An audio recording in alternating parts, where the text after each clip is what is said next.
मनीषा सिंह और आप देख रहे हैं सी न्यूज़ के स्पेशल बुलेटिन में आपका स्वागत है। और आइए अब नजर डालते हैं इस वक्त की बड़ी खबर पर।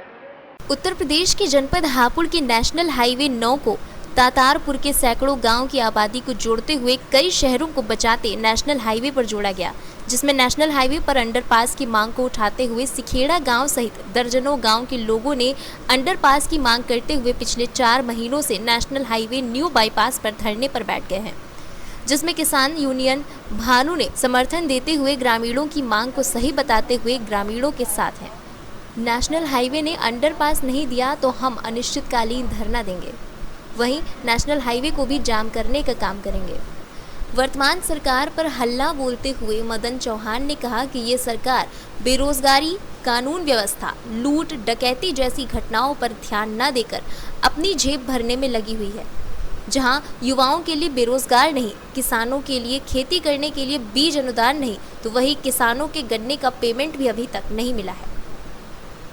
में अभी यूपी में एक विधेयक लाया गया है जिसमें कभी भी गिरफ्तारी किसी की कैसे ही कर सकते हैं, कितना बड़ा सम्मानित हो, कितनी बड़ी उसकी प्रतिष्ठा हो, पूरी जिंदगी का 1 मिनट में उसके घर में जाकर के उसको तलाशी लेंगे और गिरफ्तारी करेंगे। तो आखिर ये क्या है? डेमोक्रेसी का मखौल उड़ाने का तरीका और अपने शासन को और अपनी कुर्सी बचाने के लिए जितनी भी हदें पार की जा सकती हैं वो आज सामने है और किसान को इतनी बुरी तरह से चपेटा जा रहा है।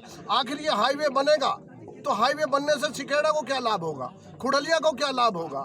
जितने गांव ये लग रहे हैं ये तो बेचारे बेरोजगार हो गए और साथ साथ ये खेती कैसे करेंगे, अपनी जिन्स को कैसे पैदा करेंगे, आखिर आए जाएंगे क्या? ये तो इनको थोड़ा तो जीवन में जेल हो गई। इस जेल से बचना चाहते हैं। हम चाहते हैं कि सरकारी लोग यहाँ आकर के इनकी सुध लें। अगर ये सरकारी लोग सुध नहीं लेंगे तो फिर हमें बाधा डालनी पड़ेगी, क्योंकि जब तक बाधा नहीं डालते इस देश का अधिकारी सुनने को तैयार नहीं है। क्या नाम है आपका? आज जो यहाँ बैठे हो आप धरने पे, किस मामले को लेकर बैठे हो? क्या है परेशानी? ये परेशानी ये है कि इंगे तो वहाँ तक खुडलिया तक जी और इंगे नए बांस तक जी ये सिखाड़ा के ये पब्लिक इंगे की कहाँ जाएगी खेती करने को जी, कैसे छोटे जाएंगे कैसे बड़े जाएंगे? हाँ अंडरपास कोई तो कैसे जाएंगे भैया? और फिर जाओ भी कहीं चक्कर काट के या अपने अगोले को सिर पे धर के कैसे लावेंगे, कैसे घास धोवेंगे, इतनी दूर से कैसे लावेंगे बताओ? अम्मा अगर अंडरपास नहीं मिला तो क्या करोगे? क्या करोगे? हम तो यही झंडा गाड़ देंगे, अपना खून बहा देंगे। 15 दिन की जगह 1 महीना क्यों नहीं हो जाए तो लेकिन अंडरपास लेकर ही रहेंगे। क्या नाम है आपका? मेरा नाम शहजादा चौधरी एडवोकेट है। एडवोकेट साहब जी, क्या है ये जो धरने पे बैठना पड़ा आज? आज धरने पे बैठने की इसलिए लोग बताए कि जो यहाँ के लोकल NHI वाले हैं, जी। ग्रामवासियों को पिछले 2 साल से झूठा आश्वासन देते रहे कि आपका अंडरपास बना दिया जाएगा, लेकिन अभी 4 दिन पहले वो रात को आए और 25-30 ट्रक लेकर उन्होंने इस जो टुकड़ा रह गया इसको बनाने का प्रयास करा। मजबूरन होकर किसानों को अपनी ये जायज़ मांग उठाने के लिए धरने पर बैठना पड़ा। किसान पिछले 4 दिन से धरने पर बैठे हुए हैं, लेकिन कोई भी प्रशासनिक अधिकारी इनसे मुलाकात करने के लिए नहीं आया है। और सभी को जानकारी LIO वालों को और लगातार समाचार माध्यम में प्रिंट मीडिया लगातार इसको छाप रही है, लेकिन उसके बाद भी किसानों की समस्याओं की तरफ कोई भी ध्यान देने का कार्य ये नहीं कर रहे हैं यहाँ पर। तो अगर अंडरपास नहीं मिलता है तो कितने गांव यहाँ प्रभावित होंगे इससे? अगर अंडरपास यहाँ पर नहीं बनाया जाता है तो खुद ग्राम सिखेड़े की लगभग कम से कम 1,500 बीघे जो भूमि है उस पर जाने का कोई रास्ता नहीं बचेगा। दूसरा जो सिंभावली फरीदपुर है और बंगोली का कुछ यहाँ पर और कुछ आपका नया बांस का भी जो जिनकी ज़मीनें यहाँ पर हैं वो यहाँ पर खेती करने लगभग 3 से 4 गांव प्रभावित हो जाएंगे, कोई रास्ता नहीं रहेगा। क्या नाम है आपका? मेरा नाम पवन है, भारतीय किसान भानु से जिलाध्यक्ष हूँ। आज जो यहाँ बैठे हैं आप धरने को लेकर, तो क्या मामला है और क्या? पत्रकार बंधुओं, पहले तो मैं आपका आभार प्रकट करते हैं, आपने यहाँ जो किसानों की समस्या के लिए हमारी कवरेज कर लें इसके लिए बहुत बहुत धन्यवाद। मैं आपको बताना चाहता हूँ पत्रकार बंधुओं, यहाँ किसानों की मांग अंडरपास के लिए है। इससे करीब 2000 बीघा जमीन प्रभावित हो रही है और करीब 10-15 गांव भी बताया है महोदय ने, वो प्रभावित हो रहे हैं। मैं आपको बताना चाहता हूं, जब किसान की ज़मीन पर अंडरपास बन रहा है तो किसकी मानी जाएगी? किसानों को रास्ता चाहिए, को खेती ठप थोड़ी हो जाएगी। अगर किसान खेती करता है, अन्न बोता है, सब चीज़ बोता है तो कहाँ को लेकर जाएगा? वो 5 किलोमीटर लेकर जाएगा या कहीं पीछे जाएगा? तो एक किसानों के अंडरपास की मांग है, ये जायज़ मांग है। भारतीय किसान भानु समर्थन करती है। यहाँ राष्ट्रीय किसान संस्था के साथ बैठे भी हैं और बहुत किसान आए हैं। इनका धरना 3 दिन होगा, कोई प्रशासनिक अधिकारी सुनने के लिए नहीं आया। मैंने अभी LIO को अवगत कराया है। अगर इसकी मांग मानी कि NHI की बात पूरी नहीं हुई किसानों की बात नहीं मानी गई तो भारतीय किसान भानु यहाँ धरना देगी और आगे तक आवाज़ उठाएगी। तो आपने जो बताया कि अंडरपास की मांग को लेकर धरना जो है अनिश्चितकालीन है, तो क्या ये बताएं इस बारे में? हमारा जो धरना, मैं आज आया हूँ यहाँ पे, मुझे बताया है किसान 2 दिन से धरना रख रहे हैं, लेकिन हम किसानों के साथ हैं। हमारी मांग जब तक पूरी नहीं होगी हम अनिश्चितकाल का धरना देंगे। मांग नहीं पूरी होगी तो हम रोड भी जाम कर सकते हैं। क्या नाम है आपका? मनबीर सिंह, मैं राष्ट्रीय सैनिक संस्था का अध्यक्ष पश्चिमी उत्तर प्रदेश में हूँ। आज जो यहाँ धरने पे बैठे हैं आप, क्या मामला है, किस लिए बैठे हैं आप? असल मुद्दा यह है कि जब भी कोई भी हाईवे निकलता है, सरकार की योजना होती है, इसमें सबसे बड़ी खामी क्या है कि जो भूमि अधिग्रहण कानून है उसका उल्लंघन होता है। जब इसका संरक्षण होता है, सर्वे होता है, तो उस वक्त किसानों की समस्या ये पूछी जाए कि आपके यहाँ क्या समस्या है। अगर उसी वक्त इसका समाधान हो जाए तो आज धरना प्रदर्शन की नौबत नहीं आए। तो सबसे बड़ी कमी क्या होती है, इसके भूमि अधिग्रहण कानून का उल्लंघन अधिकारियों द्वारा जी। और आप जो सिखेड़ा गांव की मांग है बहुत ही जायज़ मांग है। अगर ये रास्ता नहीं बनता तो जो किसान चारा लेने जा रहा है या गन्ना लेने जा रहा है वो तो मेरे ख्याल में 4 किलोमीटर 5 किलोमीटर चक्कर लगाता रहेगा। तो क्या अकेले सिकेड़े के लिए ऐसा होगा? नहीं, ये सिकेड़े का नहीं है।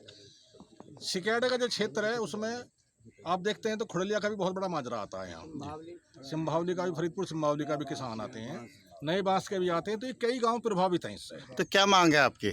मांग ये है कि किसानों को अभी जब ये बाईपास बन गया जी, तो एक तरह से गांव 2 भागों में विभक्त हो गया जी। आधा खेत हमारे इधर रह गए, आधे खेत उधर पहुंच गए जी। अब उस साइड में कैसे जाए आदमी जब तक कोई सही सुगम रास्ता ना हो जी।